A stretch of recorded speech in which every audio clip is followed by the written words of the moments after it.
అందరికీ నమస్కారం. మన దేశం ఎంతో గొప్ప దేశం. మనకి మన ప్రాంతాల్లో ఎక్కడి నుంచైనా ఏ స్టేట్ నుంచైనా కాశీకి దారి ఉందని ఇట్లా అండర్ గ్రౌండ్లో చెప్తారు. ఇట్లా కాశీ స్వామిని దర్శించుకోవడానికి ఆ కాలంలో ఇట్లా అండర్ గ్రౌండ్. అలానే కర్ణాటక నుంచి ఉడిపి దగ్గర ఉండే ప్లేస్లో ఒక అతను వ్యవసాయం చేసుకుంటా ఉంటే ఆ పాము కనిపిస్తే అతన్ని పాము తరమడానికి ఆయనకు తెలియకుండానే ఒక గుహలోకి వెళ్ళిపోతాడు. ఆ గుహలోకి వెళ్ళిపోయినాక ఆ పాము మాయమవుతుంది. అప్పుడు ఇక్కడ స్వామి దగ్గర స్వామి కాశీ విశ్వేశ్వరునికి ముక్కున్నాడంట.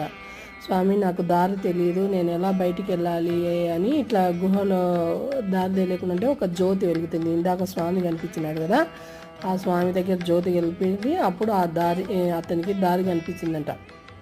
ఆ స్వామి శివకేశవ స్వామి. ఈ అద్భుతమైన సంఘటన ప్రతి ఒక్కరికి తెలుసుకోవాలని స్వామి మనకు కలికాలంలో ఎంతమందికి పలుకుతాడో మనకందరం తెలుసుకుందాం.